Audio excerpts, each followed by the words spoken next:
नमस्कार दोस्तों, स्वागत है आपका हमारे चैनल अरावली पाठशाला पर। आज है अपने 49 डेज चैलेंज का डे 5। इससे पहले अपने जो 4 क्लासेस थी उन सभी क्लास के अंदर हमने बोर्ड एग्जाम के अनुरूप 18 ऑप्शनल क्वेश्चन हल किए हैं। उसी प्रकार से आज की इस क्लास के अंदर भी हम आपके लिए 18 ऑप्शनल क्वेश्चन लेके आए हैं, लेकिन ये क्लास स्पेशल है। क्यों? क्योंकि आज हमने जो 18 ऑप्शनल क्वेश्चन शामिल किए हैं वो सारे क्वेश्चन यूनिक हैं। सारे क्वेश्चन इस प्रकार से सिलेक्ट किए हमने कि ये बोर्ड एग्जाम के अंदर आ सकते हैं। वैसे सारे क्वेश्चन इंपॉर्टेंट रहते हैं, लेकिन ये जो सवाल अब की बार हमने यहाँ पर चूज किए हैं ये सारे सवाल सभी चैप्टर से एक यूनिक प्रकार से लिए गए हैं। अगर आरबीएससी चाहे कि आपसे कुछ अलग प्रकार के क्वेश्चन पूछे जहाँ पर आपका नॉलेज चेक किया जाए तो वहाँ पर ऐसे सवालों को भी शामिल किया जा सकता है। तो क्लास के एंड तक इसके साथ में जुड़े रहना है। क्लास को अधिक से अधिक लाइक करना है, अधिक से अधिक शेयर करना है, और अगर चैनल पर पहली बार आए हैं तो उसको सब्सक्राइब जरूर करना है। स्टार्ट करें अपनी क्लास चैप्टर नंबर 1 के जो 2 ऑप्शनल क्वेश्चन हैं उनके साथ। पहला क्वेश्चन अपने पास कि यदि p तथा q दो अभाज्य संख्या है तो उसका HCF क्या होगा। दो अभाज्य संख्या अपने पास, एक है p और एक q, दोनों अभाज्य है। दोनों अभाज्य है इसका मतलब दोनों के अंदर कोई भी कॉमन फैक्टर नहीं होगा और उसका HCF पूछा है। उसका क्या पूछा है? HCF। अब HCF के अंदर हम लिखते ही हैं हाईएस्ट कॉमन फैक्टर, जबकि अभाज्य संख्याएं हैं उनके अंदर कोई कॉमन फैक्टर होता ही नहीं है। तो जहां पर कोई भी कॉमन फैक्टर ना मिले वहां पर हम लिखते हैं कितना कॉमन फैक्टर गिना जाएगा? 1। यानी इसका जो HCF है वो कितना आ जाएगा? 1। आप एग्जाम्पल के तौर पर देख सकते हैं कि अगर आपके पास दो संख्या है, एक संख्या 2 है, एक संख्या 2 है और एक संख्या 3 है। अब 2 भी अभाज्य संख्या है, 3 भी अभाज्य संख्या है। अगर इसका HCF पूछे तो HCF के लिए हम क्या करते हैं? पहले संख्या के अभाज्य गुणनखंड करते हैं, फिर उनको घातांक रूप में लिखते हैं। अगर HCF पूछा है तो जो अपने पास अभाज्य संख्या कॉमन आती है उसको लिख लेते हैं और जो निम्नतम घात होती है वो उसके ऊपर लगा दी जाती है। यहां पर देखें तो 2 और 3 के अभाज्य गुणनखंड करेंगे तो 2 और 3 ही आएंगे, कोई दूसरी संख्या नहीं मिलेगी। दोनों के अंदर अगर किसी कॉमन संख्या की बात करें तो दोनों के अंदर कुछ भी कॉमन नहीं आता है। कुछ भी कॉमन नहीं है मतलब कितना माना जाएगा? 1, और उसकी घात कितनी लिखेंगे? 1, यानी 1 की घात 1 बन जाएगा अपने पास 1। तो जब भी दो अभाज्य संख्या है और उनका HCF पूछा जाए तो वहां पर हमको ध्यान रखना है कि अगर दोनों अभाज्य संख्या है तो उनके अंदर कोई भी कॉमन फैक्टर नहीं आएगा। अगर कॉमन फैक्टर नहीं है तो वहां पर उसका HCF कितना लिखा जाएगा? 1, यानी यहां पर इसका HCF आ जाएगा 1। यूनिक सवाल है, बोर्ड एग्जाम के अंदर आ सकता है। दूसरा क्वेश्चन, सबसे छोटी अभाज्य संख्या और सबसे बड़ी भाज्य संख्या, माफ कीजिए, सबसे छोटी अभाज्य और सबसे छोटी भाज्य संख्या का गुणनफल क्या होगा। यानी सबसे छोटी भाज्य संख्या और सबसे छोटी अभाज्य संख्या को अगर हम लिखें और उनका गुणा करें तो अपने पास क्या वैल्यू आएगी वो पूछा गया है। अगर हम संख्याओं की बात करें तो सबसे पहले अपने पास 1 आता है। जो भी हम यहाँ पर संख्या लिखेंगे वो पूर्णांक होगी, और पूर्णांक भी कैसे होंगे? धनात्मक पूर्णांक। तो धनात्मक पूर्णांक हम 1 से स्टार्ट करते हैं। सबसे पहले बारी 1 की, तो 1 न तो अपने पास भाज्य होती है न ही अभाज्य होती है। 1 को हम विशेष संख्या कहते हैं। 1 है वो अपने पास स्पेशल नंबर होता है, उसको न तो हम भाज्य बोलते हैं न ही अभाज्य बोलते हैं। तो 1 के बाद में अगली संख्या आती है 2। तो ये जो 2 है वो सबसे छोटी अभाज्य संख्या है, क्योंकि 2 के अंदर केवल 2 का भाग जाता है और 1 का भाग जाता है, इसके अलावा और किसी संख्या का भाग नहीं जाता। तो इसको हम सबसे छोटी अभाज्य संख्या कहेंगे।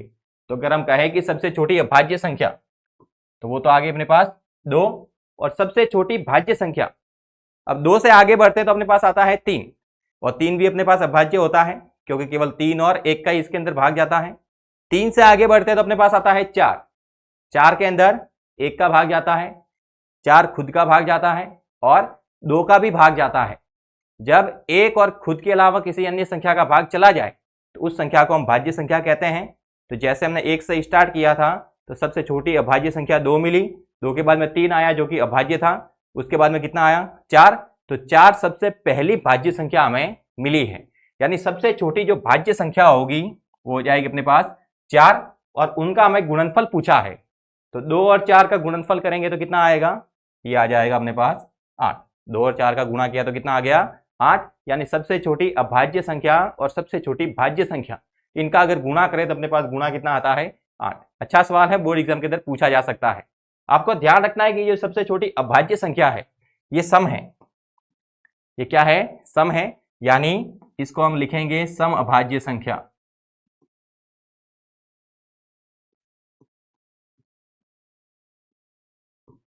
समझ में आ गया। अगर यहां से एक और सवाल पूछे कि सबसे छोटी विषम अभाज्य संख्या और सबसे छोटी भाज्य संख्या का गुणनफल कितना आएगा, तो सबसे छोटी जो अभाज्य संख्या होती है वो 2 होती है, लेकिन 2 सम अभाज्य संख्या है। अगर हमें पूछा है विषम अभाज्य संख्या, तो सबसे छोटी विषम अभाज्य संख्या होगी अपने पास 3, तो 3 और 4 का गुणा हम कितना लिखेंगे, 12 लिखेंगे, वो ध्यान रखना है। तो ये जो अपने पास वर्ड लिखे हुए हैं उनको समझना है कि अभाज्य संख्या मतलब या तो एक का भाग जाएगा या खुद का जाएगा। सम अभाज्य संख्या मतलब जो संख्या सम हो और साथ में अभाज्य भी हो। तो यहाँ पर ज़्यादा टेंशन लेने वाली बात नहीं है, क्योंकि केवल सम अभाज्य संख्या अपने पास एक ही होती है और वो होती है 2। तो ध्यान रखना है अपने पास एक ही सम अभाज्य संख्या है जिसको हम लिखते हैं 2। ठीक है। इसके बाद में अगर सबसे छोटी भाज्य संख्या की बात करें तो वो अपने पास कितनी आती है, 4 आती है।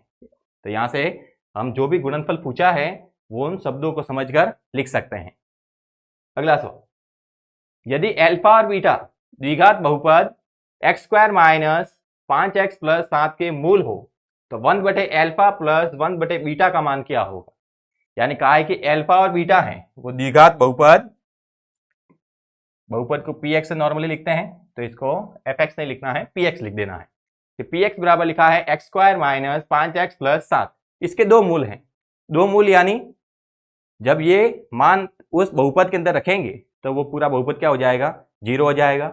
अब ये जो मूल है इसको शून्यक भी बोलते हैं, तो ज्यादा चिंता की बात नहीं है, मूल और शून्यक एक ही होते हैं। मूल है वो भी बहुपद में रखते हैं तो 0 बनता है, शून्यक है वो भी बहुपद में रखते हैं तो पूरा बहुपद क्या बन जाता है, 0।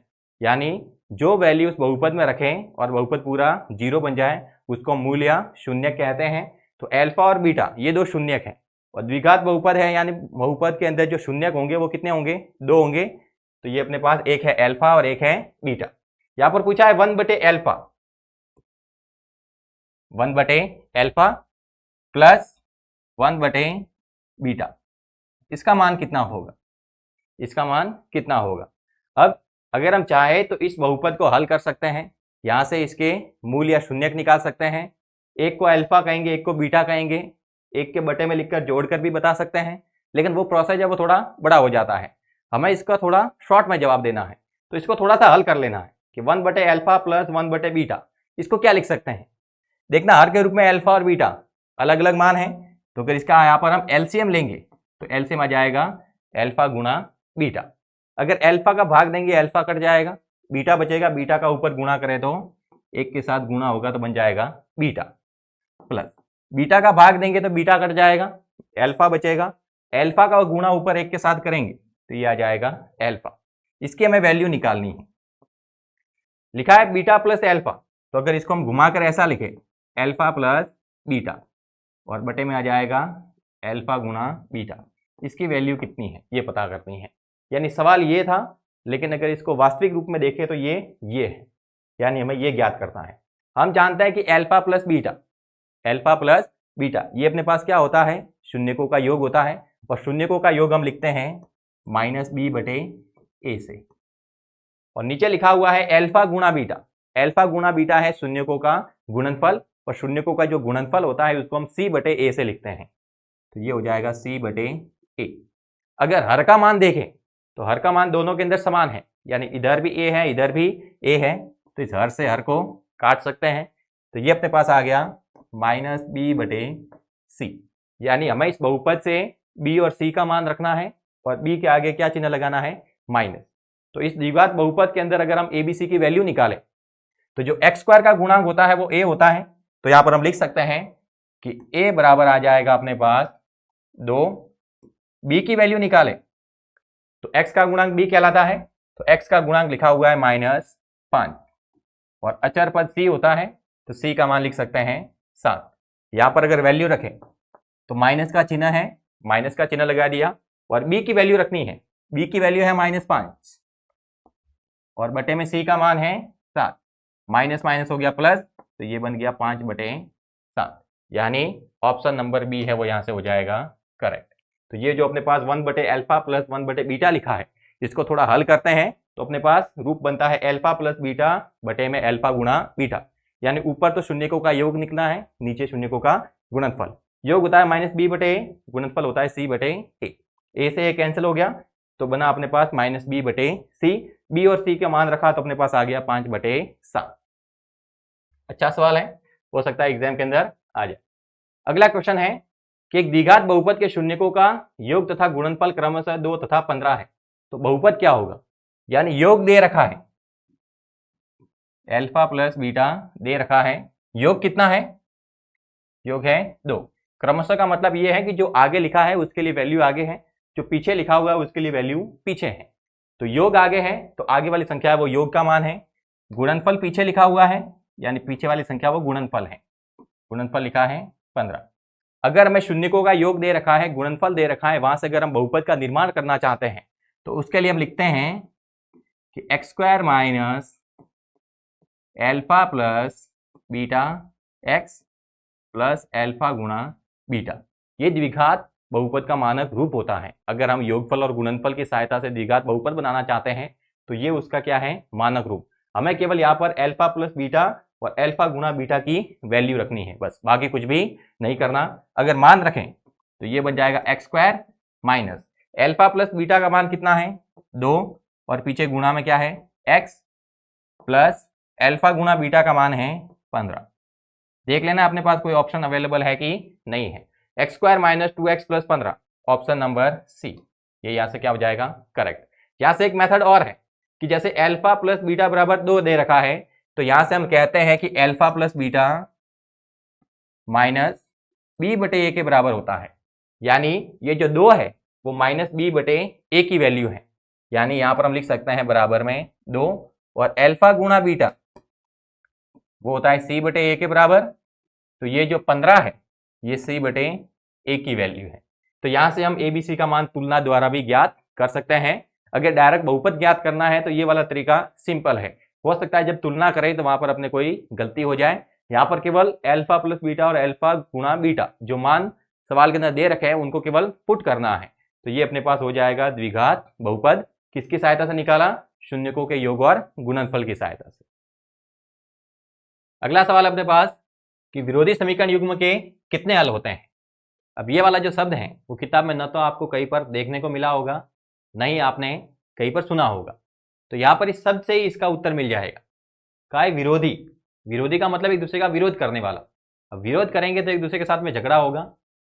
तो यहाँ पर एक दूसरे का झगड़ा करने वाली रेखाएं कौन सी होती हैं? वो रेखाएं जो एक दूसरे के साथ में झगड़ा करती हैं। झगड़ा करेगी तो एक दूसरे के साथ में प्रतिच्छेद होगा। तो वो रेखाएं जो प्रतिच्छेद करती हैं वो अपने पास प्रतिच्छेदी या छेदक रेखा कहलाती है। और उसका जो हल होता है वो कितना होता है? 1 होता है। तो जब भी कहे कि विरोधी समीकरण युग्म, यानी वहां से जो रेखाओं का ग्राफ बनेगा वो प्रतिच्छेदी रेखा के रूप में बनेगा। और रेखा अगर प्रतिच्छेदी है तो वो कितने बिंदु पर प्रतिच्छेद करेगी? एक बिंदु पर। और जितने बिंदु पर प्रतिच्छेद या स्पर्श होता है उतने उसके हल होते हैं।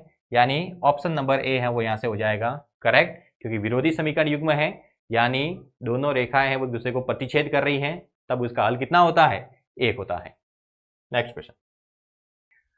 अगला सवाल, 2 अंकों वाली संख्या का रूप यदि इकाईकांक x तथा दहाईकांक y हो। अगर इकाईकांक अपने पास x है, इकाईकांक क्या है? x, दहाईकांक क्या है? y, तो वहां पर जो संख्या बनेगी 2 अंकों वाली उसका रूप कैसा होगा? देखना, जैसे हमने लिखा है 54, क्या लिखा है? 54। अगर केवल अंकों की बात करें तो यहां पर इकाई का जो अंक है, इकाई का अंक है वो क्या है अपने पास? 4 है। अगर यहां पर हम दहाई के अंक की बात करें,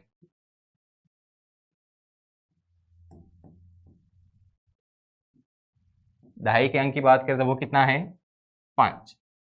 अब अगर संख्या के अंदर इसके मान की बात करेंगे तब क्या होगा कि संख्या के अंदर भी ये जो इकाई का अंक है वो 4 का 4 ही रहेगा।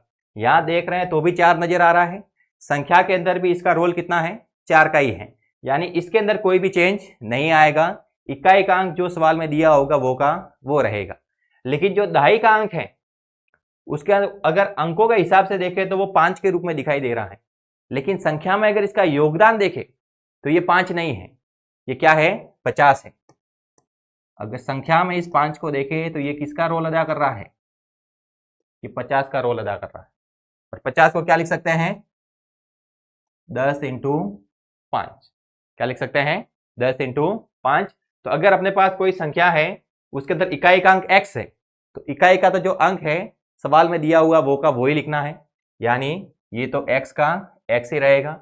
लेकिन कहा है कि दहाइकांक y है, तो दहाइकांक अगर मैं यहाँ पर y लिख देता हूं तो वो गलत हो जाएगा, क्योंकि वो एक्चुअल में y नहीं है, वो लिखा हुआ है 10 इंटू y, तो वो बन जाएगा अपने पास 10 इंटू y।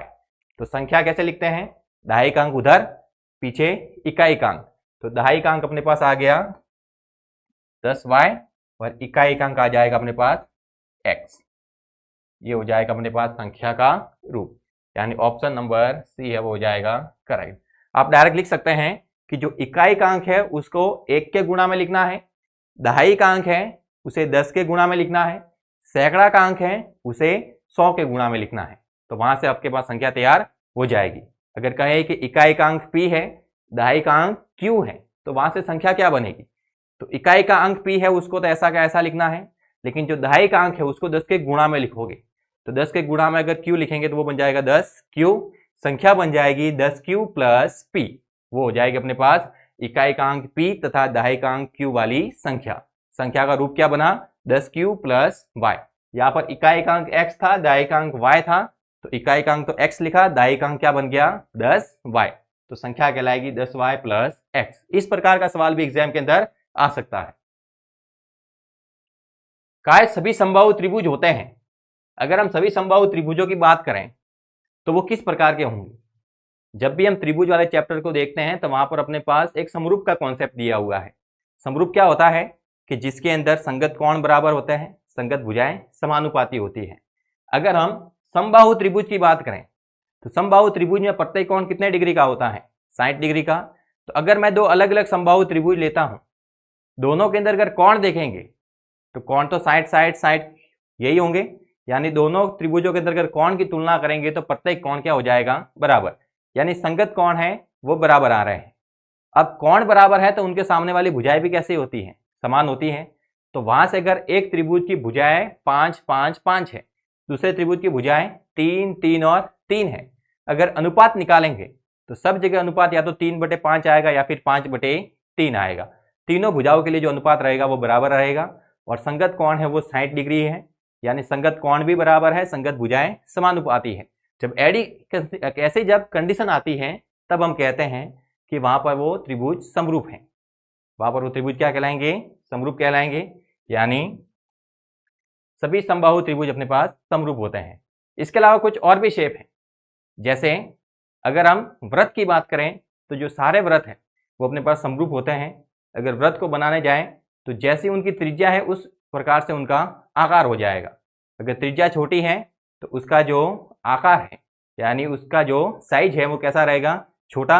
बड़ी त्रिज्या है तो साइज भी हो जाएगी बड़ी, लेकिन वो देखने में कैसा नजर आएगा, गोली नजर आएगा। यानी सभी जो वृत्त होते हैं वो समरूप होते हैं। अगर वर्ग की बात करें तो वर्ग के अंदर चारों भुजाएं बराबर होती हैं, तो एक हम 4 सेंटीमीटर भुजा का वर्ग बनाए, एक 10 सेंटीमीटर भुजा का वर्ग बनाए, जब उनको देखेंगे तो उनका जो शेप है वो एक समान नजर आएगा। यहाँ पर हम ये भी कहते हैं कि वे आकृति जिनका शेप समान है लेकिन जो साइज है वो कैसी है, अलग अलग। शेप यानी उसकी जो डिजाइन एक होनी चाहिए, लेकिन उनकी जो साइज है वो छोटी बड़ी हो सकती है, उसको हम समरूप कहते हैं। जैसे ताजमहल की बात करें, एक एक्चुअल ताजमहल अलग है और एक हम जो अपने जियोमेट्री बॉक्स है उस पर ताजमहल देखते हैं वो अलग है। उनकी जगह साइज देखते तो अलग अलग नजर आती है, लेकिन अगर उनका शेप देखें तो लगभग एक समान ही नजर आएगा। तो वो अपने पास दोनों समरूप हैं, क्योंकि शेप एक समान है, साइज है वो कैसी है, अलग अलग है।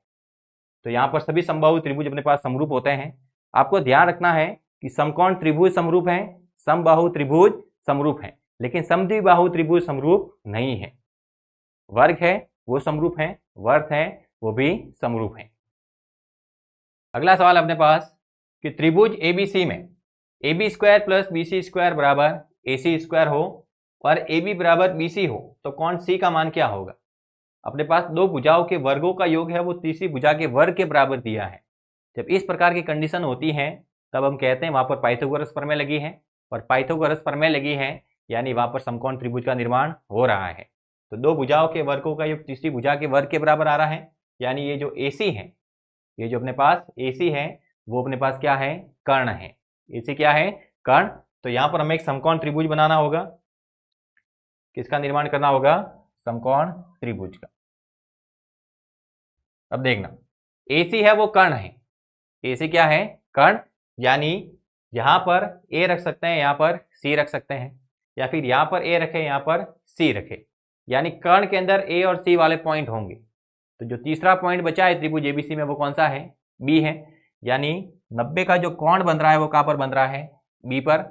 यहां पर हम रख सकते हैं A, यहां पर रख सकते हैं C, क्योंकि कर्ण AC है तो ये AC हो गया। तो तीसरा पॉइंट जो B है वहीं पर 90 का कोण बनेगा। तो 90 का कोण आ जाएगा यहां पर। आगे लिखा है AB बराबर BC, यानी ये दोनों भुजाएं आपस में समान है। अब भुजाएं समान हैं तो उनके सामने के कोण भी क्या होंगे? समान। तो AB के सामने वाला कोण C और BC के सामने वाला कोण A, ये दोनों भी आपस में क्या हो जाएंगे? बराबर। तो यहां पर आ गया अपने पास थीटा। इसको भी हम क्या कहेंगे? थीटा, क्योंकि भुजाएं समान है तो सामने वाले कोण भी बराबर होंगे। एक को थीटा कहा है मतलब दूसरे को भी क्या कहना पड़ेगा? थीटा। तो त्रिभुज के तीनों अंत कोणों का योग हम लिखते हैं 180 डिग्री। B पर 90 का कोण आ जाएगा। ये थीटा है, ये थीटा है। अगर ऐड करेंगे तीनों को तो 180 आना चाहिए। तो theta plus theta, two theta plus 90 degree कितना आना चाहिए? 180 प्लस का 90 इधर आएगा तो माइनस में, 180 में से 90 जाएगा तो कितना आएगा? 90 डिग्री।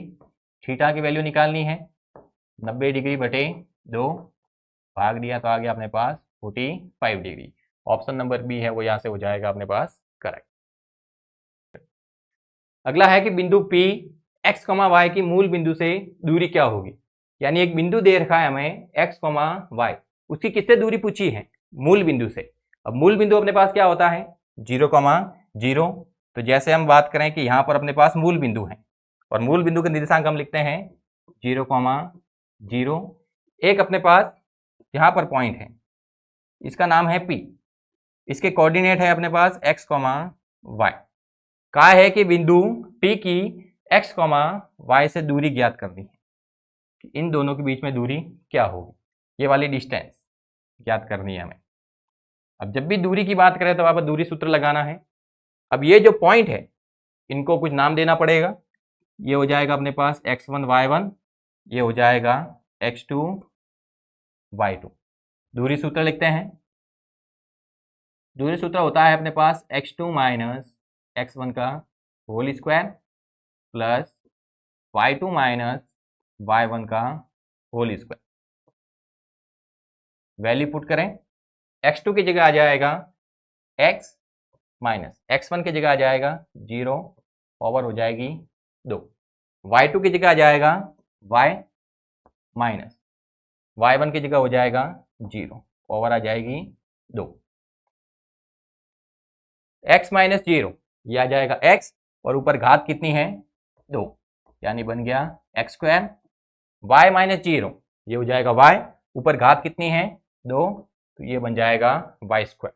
यानी मूल बिंदु और x, y के बीच में दूरी कितनी आ गई?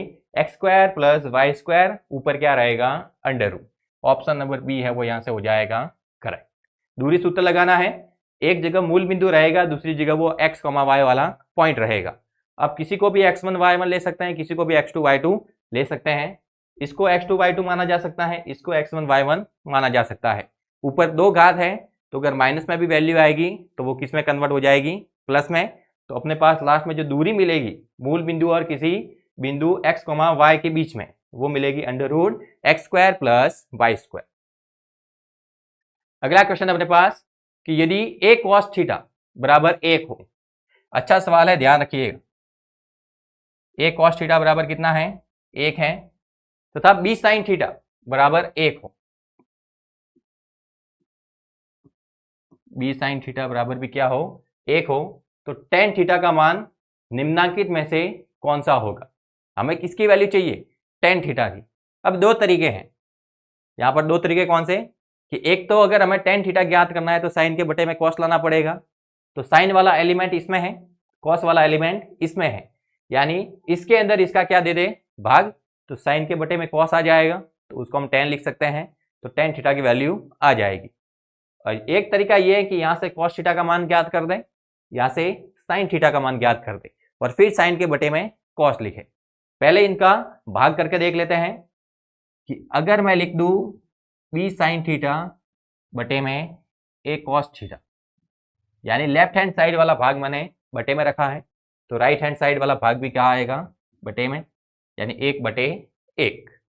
ये हो गया b बटे a, और ये है अपने पास साइन थीटा बटे कॉस थीटा, और एक के अंदर एक का भाग दिया तो कितना आ गया, 1 साइन थीटा बटे कॉस थीटा, ये क्या बन जाएगा, टेन थीटा, यानी b बटे a गुणा में क्या आ जाएगा, टेन थीटा, और बराबर में क्या रहेगा, 1। वैल्यू किसकी चाहिए, टेन थीटा की, तो टेन थीटा इधर रखना है, इसको भेज देना बराबर के इधर। भाग में a है, गुणा में आ जाएगा, गुणा में b है, भाग में आ जाएगा, यानी टेन थीटा बराबर यहां पर अपने पास आ जाएगा a बटे में b। ऑप्शन देख लिखना है, टेन थीटा बराबर a बटे b, यानी ऑप्शन नंबर a है वो यहां पर हो जाएगा करेक्ट।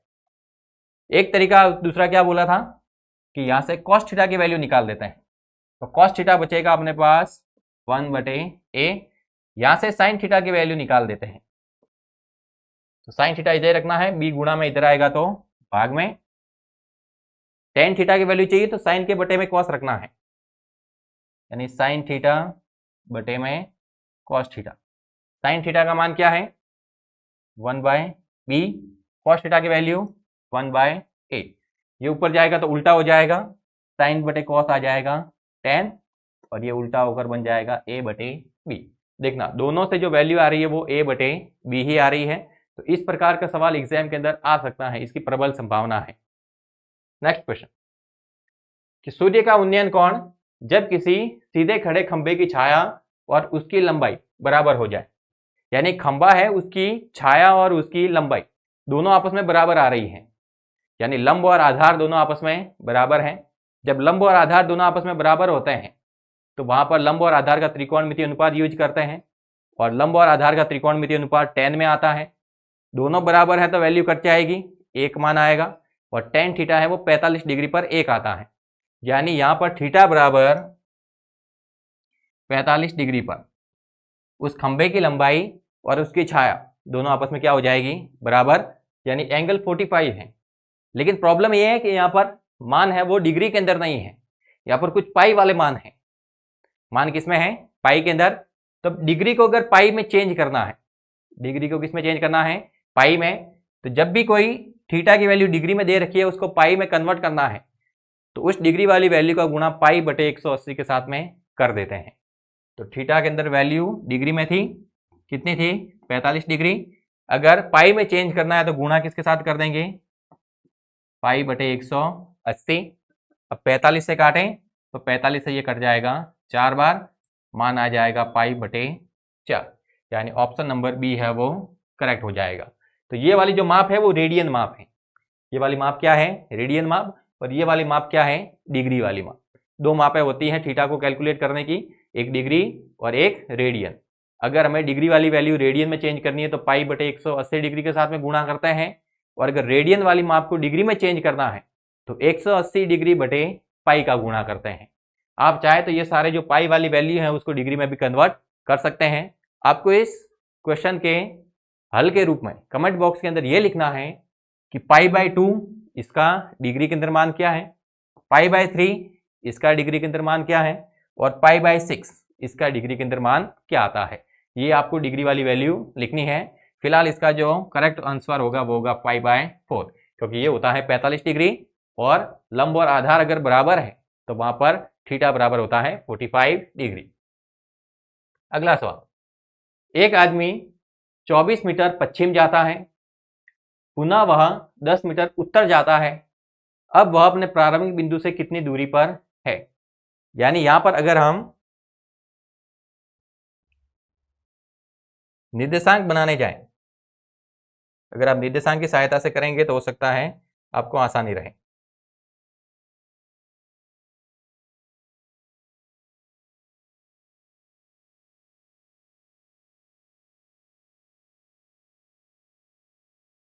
तो आपको स्थिति वगैरह लिखने में आसानी रहेगी। मानते हैं कि व्यक्ति यहां पर है मूल बिंदु पर, कहां पर है, मूल बिंदु पर। एक आदमी 24 मीटर पश्चिम जाता है। अगर यहाँ से हम दिशा की बात करें तो ये अपने पास उत्तर है, ये अपने पास दक्षिण है, ये अपने पास पूर्व है और ये अपने पास पश्चिम है। कहा है एक आदमी 24 मीटर पश्चिम जाता है, यानी यहाँ से पश्चिम की ओर चलता है। कितना चलता है? 24 मीटर। यानी यहाँ से चला 24 मीटर, इधर आ गया, पुनः वह 10 मीटर उत्तर जाता है। यानी यहाँ से वो 10 मीटर कहाँ जाता है? उत्तर की ओर। तो यहाँ से 10 मीटर चला गया उत्तर की ओर। तब व्यक्ति कहाँ पर है? यहाँ पर। अब वह अपने प्रारंभिक बिंदु से कितनी दूरी पर है? उसका जो प्रारंभिक बिंदु है वो यहाँ पर है। यहाँ से इसकी दूरी बतानी है, यहाँ से इसकी क्या बतानी है? दूरी। तो ये वाली दूरी हमें कैलकुलेट करनी है कि ये वाली दूरी कितनी है। अब देखें तो यहाँ पर जो कोण बनेगा वो कितने डिग्री का? 90 डिग्री का। यहाँ से यहाँ तक ये वाली दूरी, यहाँ से यहाँ तक ये वाली दूरी, दोनों में से किसी को आधार ले सकते हैं, किसी को लंब ले सकते हैं। और ये 90 के सामने वाली भुजा क्या है? कर्ण। यानी हमें इसके अंदर कर्ण की वैल्यू निकालनी है। इसको हम क्या मान लेते हैं? x मान लेते हैं। हमें x की वैल्यू निकालनी है। पहले व्यक्ति यहाँ था, 24 मीटर ऐसे चला, यहाँ पर रुक गया, फिर यहाँ से 10 मीटर उत्तर की ओर गया। तो अब व्यक्ति की जो एक्चुअल स्थिति है वो यहाँ है। तो पहले यहाँ था, अब लास्ट में घूमकर यहाँ पर पहुँच गया है। तो यहाँ से यहाँ तक की ये वाली दूरी हमें ज्ञात करनी है। यहाँ देखते हैं तो 90 का कोण बनता है और 90 के सामने वाली भुजा क्या है? कर्ण है। यानी हमें 24 और 10 के साथ में कर्ण ज्ञात करना है। तो हम लिखते हैं कर्ण स्क्वायर बराबर आधार स्क्वायर प्लस लंब स्क्वायर। ज्ञात कर सकते हैं।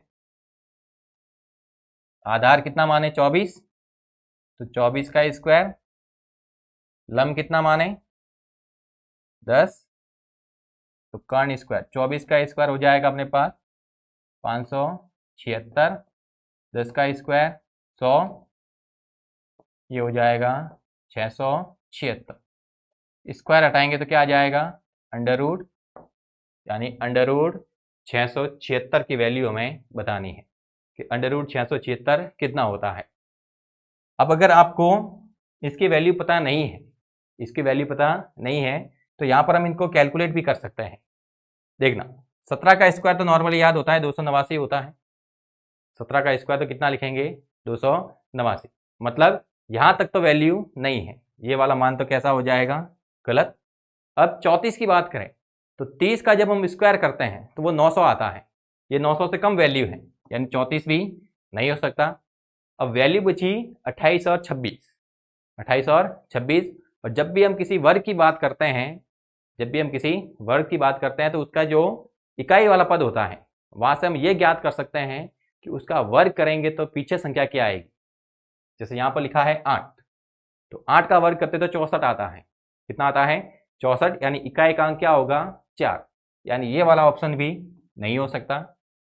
यहाँ पर देखिए 26 है, इकाई का अंक 6 है, 6 का वर्ग करेंगे तो कितना आता है? 36। यानी इकाई का अंक कितना आएगा? 6 आएगा। अपने पास इकाई का अंक कितना है? 6 है। यानी यहाँ से ये कंफर्म हो गया कि अंडर रूट 676 इसकी वैल्यू कितनी आ जाएगी? 26। पीछे क्या लिख सकते हैं? मीटर। यानी व्यक्ति के अपनी प्रारंभिक स्थान से जो दूरी है वो कितनी आ जाएगी? 26 मीटर। आप चाहे तो 26 × 26 करके भी पता कर सकते हैं, क्योंकि 25 का वर्ग होता है 625 और 26 का वर्ग होता है 676। अगला सवाल, 5 मीटर ऊंची उदयग्रह मीनार के पास से 5 मीटर दूर स्थित बिंदु पर मीनार की चोटी का उन्नयन कोण क्या है? उदयग्रह मीनार का मतलब है कि खड़ी मीनार। मीनार कैसी है? खड़ी है। पीसा की झुकी मीनार नहीं मानना है, एकदम सीधी 90 के कोण पर। तो कहा 5 मीटर ऊंची मीनार, मीनार है, उसकी हाइट कितनी है? 5 मीटर।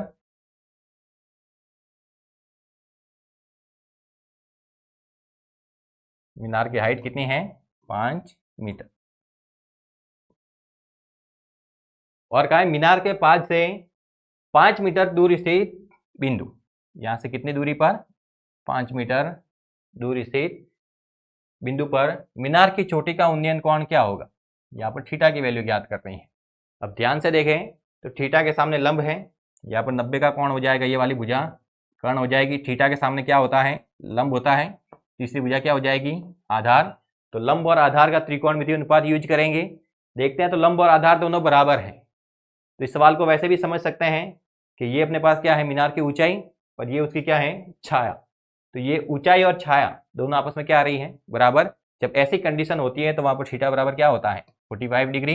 यानी ऑप्शन नंबर सी है वो क्या हो जाएगा, करेक्ट। आप चाहे तो टेन थीटा यूज कर सकते हैं। लंब और आधार से त्रिकोणमितीय अनुपात क्या बनेगा, टेन और कॉट, किसी को भी यूज करें वो हो जाएगा टेन 45 बराबर 1, यानी थीटा की वैल्यू आ जाएगी 45 डिग्री। नेक्स्ट क्वेश्चन, यदि एक बिंदु P से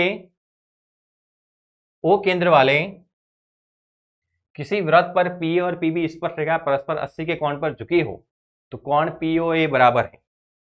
यानी अपने पास एक O केंद्र वाला वृत्त है, O केंद्र वाला क्या है, वृत्त का है, P और PB स्पर्शरेखा है। देखना दोनों के अंदर जो पॉइंट P है वो दोनों के अंदर शामिल है, यानी ये बाहर वाला बिंदु है जहां से स्पर्शरेखा खींची जा रही है। तो इसको हम कहां पर लिखेंगे, बाहर। यहां से एक स्पर्शरेखा हो गई अपने पास PA और एक स्पर्शरेखा हो गई अपने पास PB। ठीक है, एक स्पर्शरेखा PA है, एक स्पर्शरेखा PB है। ये दोनों बाह्य बिंदु से खींची गई स्पर्शरेखा, इनकी लंबाई कैसी रहेगी, समान रहेगी। किसी बाह्य बिंदु से वृत्त पर कितनी स्पर्शरेखा खींच सकते हैं, दो खींच सकते हैं। तो वो दोनों स्पर्शरेखा हमने यहाँ पर खींची है। काय परस्पर 80 के कोण पर झुकी हुई है, यानी यहां पर ये जो कोण है वो कितना बन रहा है, 80 का। दोनों स्पर्शरेखाओं के बीच में यहाँ पर कोण कितना है, 80। तो कोण POA किसके बराबर होगा, POA मतलब POA, ये वाला कोण पता करना है कि ये वाला एंगल कितना होगा। अब ये जो रेखा है वो इस एंगल का विभाजन कर रही है, यानी इसके ऊपर वाला कोण कितना होगा, 40 डिग्री। इस वाले कोण को हम कितना लिखेंगे, 40 डिग्री।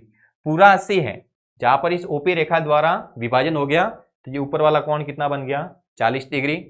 अब ये A है वो क्या है, स्पर्श बिंदु है। स्पर्श बिंदु पर कितने का कोण बनता है, 90 डिग्री का। तो यहां पर हम एक समकोण त्रिभुज देख रहे हैं OAP। कौन सा समकोण त्रिभुज, OAP। ये 90 है, ये 40 है।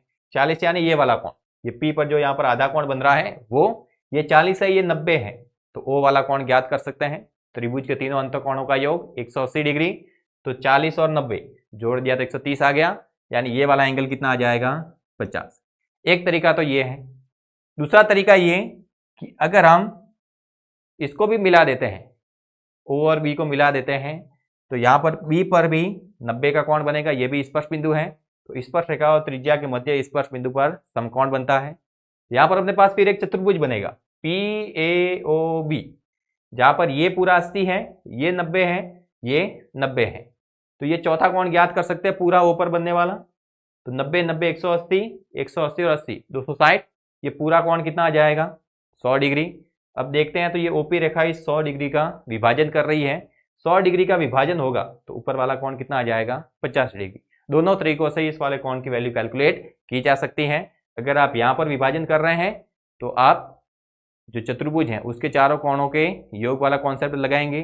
अगर आप यहाँ पर विभाजन कर रहे हैं कोण का तो आपको त्रिभुज के तीनों अंतःकोणों के योग वाला कॉन्सेप्ट लगाना पड़ेगा। यहाँ पर एक बात आप और ध्यान रख सकते हैं कि जब भी किसी वृत्त पर बाह्य बिंदु से दो स्पर्शरेखाएं खींची जाती हैं तो उन दोनों स्पर्श रेखाओं के मध्य वाला कोण और स्पर्श बिंदु और त्रिज्याओं के द्वारा जो केंद्र पर कोण बन रहा है उन दोनों का जो योग है वो 180 आता है। यानी ये दोनों कोण संपूरक होते हैं। इस वाले कोण और इस वाले पूरे कोण का जो योग आएगा वो कितना आएगा, 180। ये दोनों कोण कैसे कहलाते हैं, संपूरक कहलाते हैं। तो किसी वृत्त पर खींची गई दो स्पर्श रेखाओं के मध्य बना कोण तथा त्रिज्याओं द्वारा केंद्र पर अंतरित कोण, दोनों का जो योग है वो 180 आएगा। उन दोनों को हम संपूरक कोण कहेंगे। तो ये वाला कोण आ गया अपने पास 50 डिग्री। ऑप्शन नंबर बी है वो करेक्ट हो जाएगा। काय दो वृत्तों के व्यास 9 सेंटीमीटर और 7 सेंटीमीटर हैं, उनके क्षेत्रफलों का अनुपात निम्नलिखित में से कौन सा है। दो वृत्त हैं, उनके व्यास है। अगर हम पहले वाले वृत्त की बात करें तो व्यास बड़ा है, इसको कैपिटल ले सकते हैं। यानी ये अपने पास 2r बराबर हो जाएगा 9, तो r बराबर आ जाएगा 9/2। सेंटीमीटर में है तो लिख देते हैं सेंटीमीटर में। ये छोटा व्यास है तो स्मॉल लिखना है, 2r 7 सेंटीमीटर, तो r बराबर हो जाएगा 7/2 सेंटीमीटर। उनके क्षेत्रफलों का अनुपात ज्ञात करना है। तो क्षेत्रफलों का अनुपात ज्ञात करना है मतलब दोनों के क्षेत्रफल बटे में रखने हैं। तो बड़े वाला वृत्त है, त्रिज्या कैपिटल आर है, उसका क्षेत्रफल लिखेंगे। तो वृत्त का क्षेत्रफल होता है पाई आर स्क्वायर, आर रहेगा अपने पास कैपिटल, साथ में छोटे वृत्त का क्षेत्रफल लिखना है, पाई आर हो जाएगा आपकी बार स्मॉल। देखें तो पाई से पाई कट जाएगा, आएगा अपने पास आर स्क्वायर बटे में स्मॉल आर स्क्वायर। दोनों का स्क्वायर है, दोनों का क्या है स्क्वायर, मतलब दोनों को बटे में लिख सकते हैं और घात कितनी लगा सकते हैं 2, यानी दोनों की जो त्रिज्या है उनको बटे में रखना है। 9/2 के बटे में कितना लिखना है 7/2, 9/2 बटे में आ जाएगा 7/2 और पूरे की घात कितनी लगा देनी है 2, 2 से 2 है वो कट जाएगा, तो ये आ जाएगा अपने पास 9/7, घात आ जाएगी 2, 9 का स्क्वायर 81 बटे में 49, यानी अनुपात हो जाएगा अपने पास 81:49, यानी ऑप्शन नंबर सी है वो हो जाएगा करेक्ट। यानी यहाँ पर हम कह सकते हैं कि अगर दो वृत्तों के व्यासों का अनुपात दे रखा है और क्षेत्रफलों का अनुपात पूछा है, तो जो व्यास दे रखे हैं उनका केवल क्या कर देना है वर्ग कर देना है, उनका केवल क्या करेंगे वर्ग करेंगे। आएगा 9 का स्क्वायर बटे में 7 का स्क्वायर, तो 9 का स्क्वायर 81, 7 का स्क्वायर 49, अनुपात मिल जाएगा 81:49। यहाँ पर हो सकता है आपको परिधि का अनुपात भी पूछे, तो यहाँ पर अलग अलग कॉन्सेप्ट बनाए जा सकते हैं। अगला सवाल, यदि 10 सेंटीमीटर त्रिज्या वाले एक वृत्त के अंदर से 5 सेंटीमीटर त्रिज्या का एक वृत्त काटकर हटा दिया जाए तो शेष बचे भाग का सेंटीमीटर स्क्वायर में निम्नलिखित में से क्या मान होगा। क्षेत्रफल बताना है, कब, जब एक बड़े वृत्त के अंदर से हम छोटा वृत्त काट रहे हैं। एक बड़ा वृत्त है जिसकी जो त्रिज्या है वो कितनी है 10 सेंटीमीटर, यानी यहां से यहां तक ये कितना है 10 सेंटीमीटर। इसके अंदर से एक छोटा वृत्त काटना है, उसके अंदर से एक छोटा वृत्त काटना है जिसकी त्रिज्या कितनी है, उसकी त्रिज्या है 5 सेंटीमीटर। अगर हम कहें कि बड़ा वाला वृत्त है उसकी त्रिज्या 10 सेंटीमीटर है तो उसका क्षेत्रफल ज्ञात करें। क्षेत्रफल होगा पाई आर स्क्वायर, पाई की जगह पाई रख सकते हैं, मान है वो भी पाई में है तो पाई की वैल्यू नहीं रखनी है। आर का स्क्वायर मतलब 10 × 10 100 हो जाएगा, यानी ये आ गया अपने पास 100 पाई। बड़ा वाला वृत्त है उसका क्षेत्रफल आ गया है 100 पाई।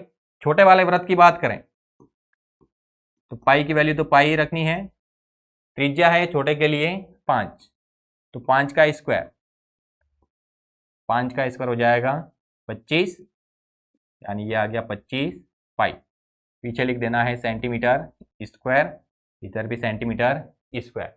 कहा है कि बड़े वृत्त के अंदर से अगर छोटा वृत्त काट दे तो पीछे क्षेत्रफल कितना बचेगा।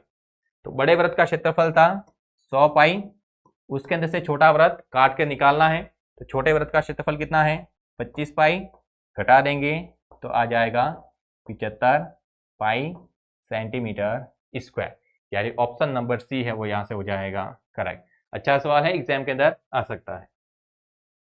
नेक्स्ट क्वेश्चन अपने पास कि एक शंकु की ऊंचाई 24 सेंटीमीटर, आधार की त्रिज्या 7 सेंटीमीटर है, शंकु की तिर्यक ऊंचाई क्या होगी। अगर हम शंकु की बात करें, किसकी बात करें शंकु की, तो अपने पास जो शंकु है वो जोकर की टोपी जैसा होता है, किसके जैसा जोकर की टोपी के जैसा, जिसके अंदर यहां से यहां तक, यहां से लेकर यहां तक ये उसकी क्या कहलाती है ऊंचाई कहलाती है, यहां से लेकर यहां तक उसकी त्रिज्या कहलाती है, और ये वाली जो लंबाई है उसको तो हम तिर्यक लंबाई या फिर तिर्यक ऊंचाई कहते हैं। यहाँ पर जो कोण है वो 90 का बनता है और 90 के सामने वाली भुजा क्या रहती है कर्ण रहती है, यानी ये जो तिर्यक ऊंचाई है वो कर्ण है। तिर्यक ऊंचाई क्या है कर्ण है, यानी कर्ण का स्क्वायर लिखना होगा तो क्या लिखेंगे एल का स्क्वायर, दोनों में से किसी को आधार ले सकते हैं किसी को लंब ले सकते हैं, तो एल स्क्वायर बराबर बनेगा R square plus H square. ये त्रिज्या ऊंचाई और तिर्यक ऊंचाई के बीच में संबंध होता है, आपको ये संबंध अच्छे से याद रखना है। यहाँ से संबंध के द्वारा तीनों में से एक मान हम ज्ञात कर सकते हैं जब हमें शेष दो मान दे रखे हो। अगर एल स्क्वायर हटाएंगे तो सामने क्या आ जाएगा, अंडर रूट, यानी एल बराबर हो जाएगा under root R square plus H square. अब सवाल के अंदर हमें आर का मान भी दे रखा है, ये क्या है, आर है, एच का मान भी दे रखा है, तो वो दोनों वैल्यू हमें यहाँ पर पुट करनी है। अंडर रूट आर का स्क्वायर, आर की जगह रखना है 7, उसका स्क्वायर, प्लस एच का स्क्वायर, एच है अपने पास 24, 7 का स्क्वायर 49, 24 का स्क्वायर 576, ऐड करेंगे तो आ जाएगा 625। अभी एक दो सवाल पहले हमने 625 के बारे में कहा था कि 625 है वो 25 का स्क्वायर होता है, तो 625 का वर्गमूल करेंगे तो अपने पास तिर्यक ऊंचाई है वो कितनी आ जाएगी, 25 सेंटीमीटर। ऑप्शन नंबर सी है वो यहां से हो जाएगा करेक्ट। लास्ट क्वेश्चन, प्रेक्षण 5270639, इसकी माध्यिका क्या होगी। माध्यिका यानी माध्यक, मीडियन, उसको माध्यक भी कहते हैं, माध्यिका भी कहते हैं। अब जब भी हम किसी प्रेक्षण की माध्यिका निकाल रहे हैं या माध्यक निकाल रहे हैं तो पहले क्या करना है, जो भी प्रेक्षण है उनको आरोही क्रम में जमा देना है। डायरेक्ट इसकी माध्यिका कभी भी ज्ञात नहीं करनी है। गलती यही होती है कि हम डायरेक्ट यहीं से माध्यिका ज्ञात करने लग जाते हैं और सवाल अपने गलत हो जाता है। तो पहले उसको आरोही क्रम में जमा देना है। सबसे पहली संख्या क्या रहेगी, 0, फिर आ जाएगा 2, फिर आएगा 3, फिर आ जाएगा 5, फिर 6, फिर 7 और 9। 1 2 3 4 5 6 7, यहाँ पर भी प्रेक्षण गिनकर चेक कर लेने हैं, दोनों जगह 7 प्रेक्षण ही है। अब माध्यिका पूछिए यानी बिल्कुल बीच वाला मान। अब अगर ऑप्शनल क्वेश्चन अगर हम हल कर रहे हैं तो वहां पर हम कौन सा मेथड यूज कर रहे हैं उसकी कोई चिंता नहीं रहेगी। तो अगर माध्यक ज्ञात करना है यहाँ पर तो क्या करना है, साइड में से एक एक संख्या काटते जाना है कि एक संख्या यहाँ से काटी, एक संख्या यहाँ से, एक संख्या यहाँ से काटी, एक संख्या यहाँ से, एक संख्या यहाँ से काटी तो एक संख्या यहाँ से, बीच में केवल एक ही वैल्यू मिल रही है। बीच में कितनी वैल्यू मिल रही है, एक वैल्यू। तो जो एक वैल्यू मिली है वही अपने पास उसका माध्यक या माध्यिका है। तो यहाँ पर माध्यक आ जाएगा 5, माध्यक कितना आ जाएगा 5। तो यहाँ पर कह सकते हैं इनमें से कोई नहीं। यहाँ पर इसका माध्यक 5 आ रहा है और ऑप्शन के अंदर कहीं पर ही 5 लिखा हुआ नहीं है, यानी इनमें से कोई नहीं।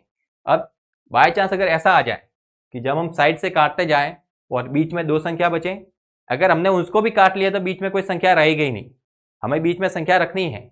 तो अगर बीच में एक संख्या बचती है तब तो वही माध्यक होगी, और बीच में अगर 2 संख्या बचती हैं तो दोनों को ऐड करना है और 2 का भाग देना है, जो मान आएगा वही अपने पास उसका माध्यक होगा। अगर फॉर्मूले से हल करना है, किससे हल करें, फॉर्मूले से। तो अगर अपने पास विषम संख्या है, ये प्रेक्षण देखें तो प्रेक्षण अगर विषम हो, प्रेक्षण को n से लिखेंगे, यानी n का मान अगर विषम है तो वहां पर उसका माध्यक निकालने के लिए हम लिखते हैं n + 1/2।